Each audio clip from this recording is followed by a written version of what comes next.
श्रीमद् भागवत महापुराण फिर से स्टार्ट की हूँ, जो उसका महात्म्य चल रहा है अभी श्रीमद् भागवत महापुराण का। हरे कृष्णा, सभी भक्तों को राधे राधे। श्रीमद् भागवत महापुराण फिर से स्टार्ट की हूँ मैं, जिसका मैं आज द्वितीय अध्याय पढ़ रही हूँ। तो पहले भगवान नाम ले लो। श्री कृष्ण गोविंद हरे मुरारे, हे नाथ नारायण वासुदेव, हे नाथ नारायण वासुदेव, हे नाथ नारायण वासुदेव। श्री कृष्ण गोविंद हरे मुरारे, हे नाथ नारायण वासुदेव। हरे कृष्णा कृष्णा कृष्णा हरे हरे, हरे रामा राम राम हरे हरे। हरे कृष्णा कृष्णा कृष्णा हरे हरे, हरे राम राम राम हरे हरे। बोलिए कृष्ण कन्हैया लाल की जय। श्रीमद् भागवत भगवान की जय। श्री द्वारिकाधीश महाराज की जय। सद्गुरुदेव भगवान की जय। भक्तों की जय, साधु संतों की जय। बोलिए श्री लक्ष्मी नारायण द्वारिकाधीश की जय। गिरिराज धरन की जय। बोलिए श्री भगवान वेद व्यास की जय। सुखदेव जी महाराज की जय। जय जय श्री राधे, जय जय श्री राधे, जय जय श्री राधे श्याम। बोलिए वृंदावन धाम की जय। कृष्णाय वासुदेवाय देवकी नंदनाय च नंद गोप कुमाराय गोविंदाय नमो नमः। नमः पंकजनाभाय, नमः पंकजमालिने, नमः पंकजनेत्राय, नमस्ते पंकजांगये। हे कृष्ण करुणा सिंधु दीन बंधु जगतपते, गोपेश गोपिका कांत राधा कांत नमस्तुते। अथ द्वितीय अध्याय, भक्ति का दुख दूर करने के लिए नारद जी का उद्योग। नारद जी ने कहा, भाले तुम व्यर्थ ही अपने को क्यों खेद में डाल रही हो? अरे तुम इतनी चिंतातुर क्यों हो?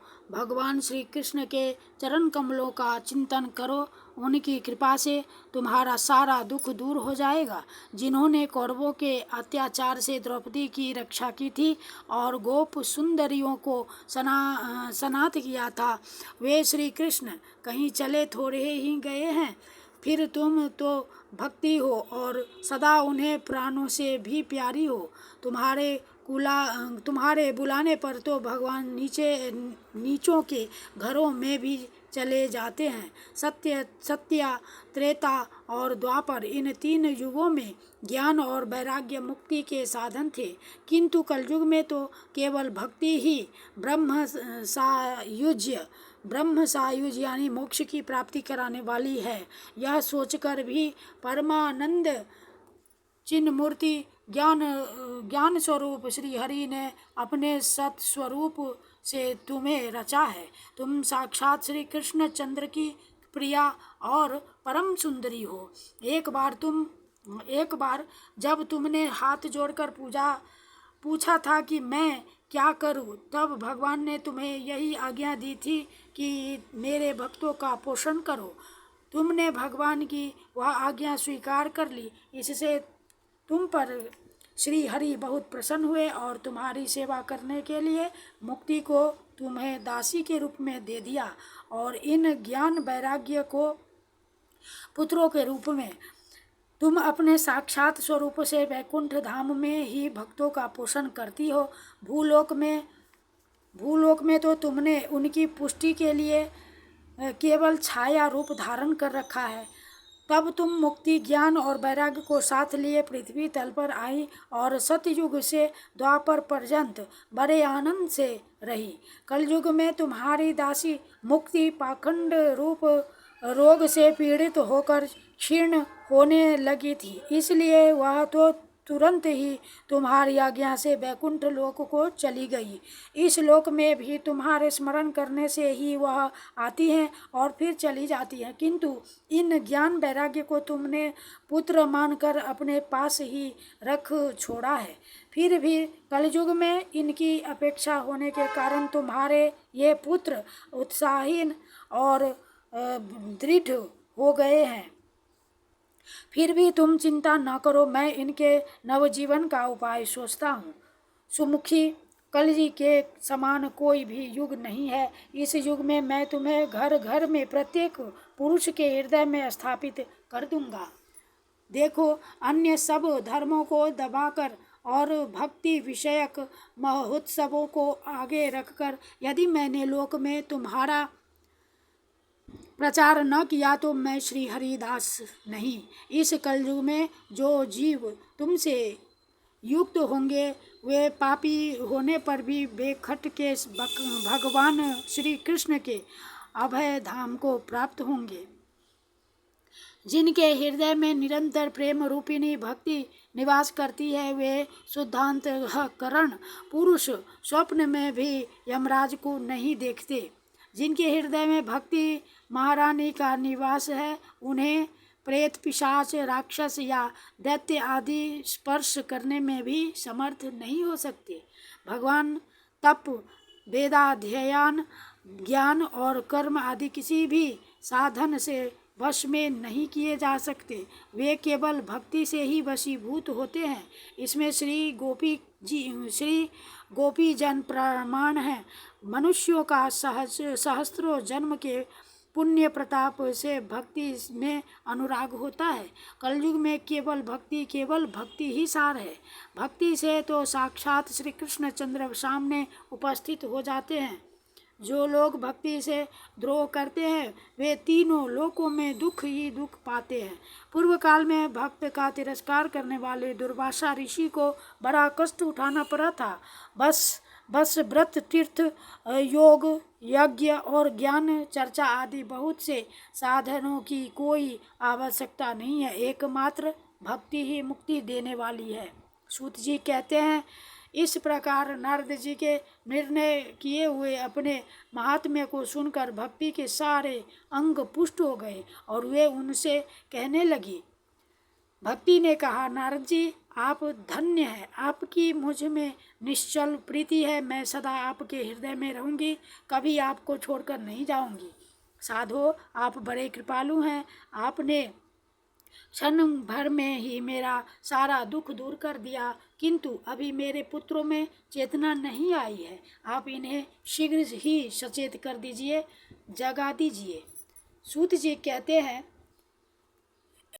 कहते हैं भक्ति के ये वचन सुनकर नारद जी को बड़ी करुणा आई और वे उन्हें हाथ से हिला डुलाकर जगाने लगे। फिर उनके कान के पास मुंह लगाकर जोर से कहा, ओ ज्ञान, जल्दी जग पड़ो। ओ वैराग्य, जल्दी जग पड़ो। फिर उन्होंने वेदध्वनि, वेदांत घोष और बार बार गीता पाठ करके उन्हें जगाया। इससे वे जैसे तैसे बहुत जोर लगाकर उठे, किंतु आलस्य के कारण वे दोनों जम्हाई लेते रहे, नेत्र उघाड़ कर देख भी नहीं सके। उनके बाल बगुलों की तरह सफ़ेद हो गए थे। उनके अंग प्रायः सूखे काठ के समान निस्तेज और कठोर हो गए थे। इस प्रकार भूख प्यास के मारे अत्यंत दुर्बल होने के कारण उन्हें फिर सोते देख नारद जी को बड़ी चिंता हुई और वे सोचने लगे, अब मुझे क्या करना चाहिए। इनकी यह निंद और इससे भी बढ़कर इनकी वृद्धावस्था कैसे दूर हो सकती है। शौनक जी इस प्रकार चिंता करते करते वे भगवान का स्मरण करने लगे। उसी समय यह आकाशवाणी हुई कि मुने, खेद मत करो, तुम्हारा यह उद्योग निसंदेह सफल होगा। देवर से इसके लिए तुम एक सत्कर्म करो। वह कर्म तुम्हें संत शिरोमणि महानुभाव बताएंगे। उस सत्कर्म का अनुष्ठान करते ही क्षण भर में इनकी नींद और वृद्धावस्था चली जाएगी तथा सर्वत्र भक्ति का प्रसार होगा। यह आकाशवाणी वहाँ सभी को साफ साफ सुनाई दी। इससे नारद जी को बड़ा विस्मय हुआ और वे कहने लगे, मुझे तो इसका कुछ आशय समझ में नहीं आया। नारद जी बोले, इस आकाशवाणी ने भी गुप्त रूप से ही बात कही है। यह नहीं बताया कि वह कौन सा साधन किया जाए जिससे इनका कार्य सिद्ध हो। वे संत न जाने कहाँ मिलेंगे और किस प्रकार उस साधन को बताएंगे। अब आकाशवाणी ने जो कुछ कहा है उसके अनुसार मुझे क्या करना चाहिए। सूत जी कहते हैं, शौनक जी, तब ज्ञान वैराग्य दोनों को वहीं छोड़कर नारद मुनि वहाँ से चल पड़े और प्रत्येक तीर्थ में जा जाकर मार्ग में मिलने वाले मुनीश्वरों से वह साधन पूछने लगे। उनकी उस बात को सुनते तो सब थे, किंतु उसके विषय में कोई कुछ भी निश्चित उत्तर न देता। किन्हीं ने उसे असाध्य बताया, कोई बोले इसका ठीक ठीक पता लगना ही कठिन है, कोई सुनकर चुप रह गए और कोई तो अपनी अवज्ञा होने के भय से बात को टाल टूल कर खिसक गए। त्रिलोकी में महान आश्चर्यजनक हाहाकार मच गया। लोग आपस में कानाफूसी करने लगे। भाई, जब वेद ध्वनि, वेदांत घोष और बार बार गीता पाठ सुनाने पर भी भक्ति, ज्ञान और वैराग्य ये तीनों नहीं जगाए जा सके, तब और कोई उपाय नहीं है। स्वयं योगीराज नारद को भी जिसका ज्ञान नहीं है उसे दूसरे संसारी लोग कैसे बता सकते हैं। इस प्रकार जिन जिन ऋषियों से इसके विषय में पूछा गया, उन्होंने निर्णय करके यही कहा कि यह बात दुस्साध्य ही है। तब नारद जी बहुत चिंतातुर हुए और बदरी वन में आए। ज्ञान वैराग्य को जगाने के लिए वहाँ उन्होंने यह निश्चय किया कि मैं तप करूँगा। इसी समय उन्हें अपने सामने करोड़ों सूर्यों के समान तेजस्वी सनकादि मुनीश्वर दिखाई दिए। उन्हें देखकर वे मुनिश्रेष्ठ कहने लगे। नारद जी ने कहा, महात्माओं, इस समय बड़े भाग्य से मेरा आप लोगों के साथ समागम हुआ है। आप मुझ पर कृपा करके शीघ्र ही वह साधन बतलाइए। आप सभी लोग बड़े योगी, बुद्धिमान और विद्वान हैं। आप देखने में 5-5 वर्ष के बालक से जान पड़ते हैं, किंतु हैं पूर्वजों के भी पूर्वज। आप लोग सदा बैकुंठ धाम में निवास करते हैं, निरंतर हरि कीर्तन में तत्पर रहते हैं, भगवल्ली लामृत का रसास्वादन कर सदा उसी में उन्मत्त रहते हैं और एकमात्र भगवत कथा ही आपके जीवन का आधार है। हरि शरणम, भगवान ही हमारे रक्षक हैं। यह वाक्य मंत्र सर्वदा आपके मुख में रहता है। इसी से काल प्रेरित वृद्धावस्था भी आपको बाधा नहीं पहुंचाती। पूर्व काल में आपके भ्रूभंग मात्र से भगवान विष्णु के द्वारपाल जय और विजय तुरंत पृथ्वी पर गिर गए थे और फिर आपकी ही कृपा से वे पुनः वैकुंठ लोक पहुंच गए। धन्य है, इस समय आपका दर्शन बड़े सौभाग्य से ही हुआ है। मैं बहुत दीन हूँ और आप लोग स्वभाव से ही दयालु हैं, इसलिए मुझ पर आपको अवश्य कृपा करनी चाहिए। बतलाइए, आकाशवाणी ने जिसके विषय में कहा है वह कौन सा साधन है और मुझे किस प्रकार उसका अनुष्ठान करना चाहिए। आप इसका विस्तार से वर्णन कीजिए। भक्ति, ज्ञान और वैराग्य को किस प्रकार सुख मिल सकता है और किस तरह इनकी प्रेम पूर्वक सब वर्णों में प्रतिष्ठा की जा सकती है। सनकादि ने कहा, देवर्षे, आप चिंता न करें, मन में प्रसन्न हो। उनके उद्धार का एक सरल उपाय पहले से ही विद्यमान है। नारद जी, आप धन्य हैं। आप विरक्तों के शिरोमणि हैं, श्री कृष्ण दासों के शाश्वत पथ प्रदर्शक एवं भक्ति योग के भास्कर हैं। आप भक्ति के लिए जो उद्योग कर रहे हैं, यह आपके लिए कोई आश्चर्य की बात नहीं समझनी चाहिए। भगवान के भक्त के लिए तो भक्ति की सम्यक स्थापना करना सदा उचित ही है। ऋषियों ने संसार में अनेकों मार्ग प्रकट किए हैं, किंतु वे सभी कष्ट साध्य हैं और परिणाम में प्रायः स्वर्ग की ही प्राप्ति कराने वाले हैं। अभी तक भगवान की प्राप्ति कराने वाला मार्ग तो गुप्त ही रहा है। उसका उपदेश करने वाला पुरुष प्रायः भाग्य से ही मिलता है। आपको आकाशवाणी ने जिस सत्कर्म का संकेत किया है उसे हम बतलाते हैं। आप प्रसन्न और समाहित चित्त होकर सुनिए। नारद जी, द्रव्य यज्ञ, तपो यज्ञ, योग यज्ञ और स्वाध्याय रूप ज्ञान यज्ञ, ये सब तो स्वर्ग आदि की प्राप्ति कराने वाले कर्म की ही ओर संकेत करते हैं। पंडितों ने ज्ञान यज्ञ को ही सत्कर्म यानी मुक्तिदायक कर्म का सूचक माना है। वह श्रीमद् भागवत का पारायण है, जिसका गान शुकादि महानुभावों ने किया है। उसके शब्द सुनने से ही भक्ति, ज्ञान और वैराग्य को बड़ा बल मिलेगा। इससे ज्ञान वैराग्य का कष्ट मिट जाएगा और भक्ति को आनंद मिलेगा। सिंह की गर्जना सुनकर जैसे भैरिये भाग जाते हैं, उसी प्रकार श्रीमद् भागवत की ध्वनि से कलयुग के सारे दोष नष्ट हो जाएंगे। तब प्रेम रस प्रवाहित करने वाली भक्ति, ज्ञान और वैराग्य को साथ लेकर प्रत्येक घर और व्यक्ति के हृदय में क्रीड़ा करेगी। नारद जी ने कहा, मैंने वेद वेदांत की ध्वनि और गीता पाठ करके उन्हें बहुत जगाया, किंतु फिर भी भक्ति, ज्ञान और वैराग्य ये तीनों नहीं जागे। ऐसी स्थिति में श्रीमद् भागवत सुनाने से वे कैसे जागेंगे? क्योंकि उस कथा के प्रत्येक श्लोक और प्रत्येक पद में भी वेदों का ही तो सारांश है। आप लोग शरणागत वत्सल हैं तथा आपका दर्शन कभी व्यर्थ नहीं होता, इसलिए मेरा यह संदेह दूर कर दीजिए। इस कार्य में विलंब न कीजिए।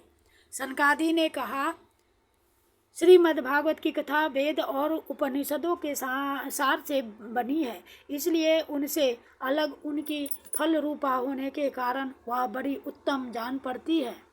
जिस प्रकार रस वृक्ष की जड़ से लेकर शाखाग्र पर्यंत रहता है, किंतु इस स्थिति में उसका आस्वादन नहीं किया जा सकता, वही जब अलग होकर फल के रूप में आ जाता है, तब संसार में सभी को प्रिय लगने लगता है।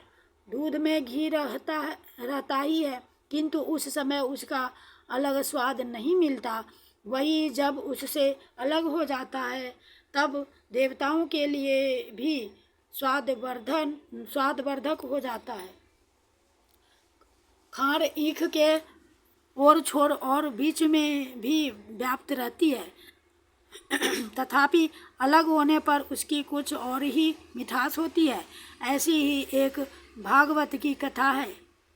ऐसे ही यह भागवत की कथा है। यह भागवत पुराण वेदों के समान है। श्री व्यास देव ने इसे भक्ति, ज्ञान और वैराग्य की स्थापना के लिए प्रकाशित किया है। पूर्व काल में जिस समय वेद वेदांत के पारगामी और गीता की भी रचना करने वाले भगवान व्यासदेव खिन्न होकर ज्ञान समुद्र में गोते खा रहे थे, उस समय आपने ही उन्हें 4 श्लोकों में इसका उपदेश किया था। उसे सुनते ही उनकी सारी चिंता दूर हो गई थी। फिर इसमें आपको आश्चर्य क्यों हो रहा है? जो आप हमसे प्रश्न कर रहे हैं, आपको उन्हें शोक और दुख का विनाश करने वाला श्रीमद् भागवत पुराण ही सुनाना चाहिए। नारद जी ने कहा, महानुभावों, आपका दर्शन जीव के संपूर्ण पापों को तत्काल नष्ट कर देता है और जो संसार दुख रूप दावानल से तपे हुए हैं, उन पर शीघ्र ही शांति की वर्षा करता है। आप निरंतर शेष जी के सहस्त्र मुखों से गाए हुए भगवत कथा अमृत का ही पान करते रहते हैं। मैं प्रेम लक्षणा भक्ति का प्रकाश करने के उद्देश्य से आपकी शरण लेता हूँ।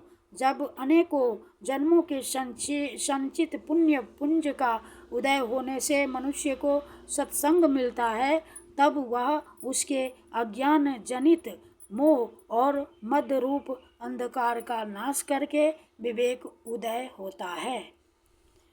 इति श्री पद्म पुराणे उत्तरखंडे श्रीमद्भागवत महात्म्ये कुमार नारद संवादो नाम 2 अध्यायः। श्री कृष्णार्पणम्। श्री कृष्ण गोविंद हरे मुरारे, हे नाथ नारायण वासुदेव, हे नाथ नारायण वासुदेव, हे नाथ नारायण वासुदेव। हरे कृष्णा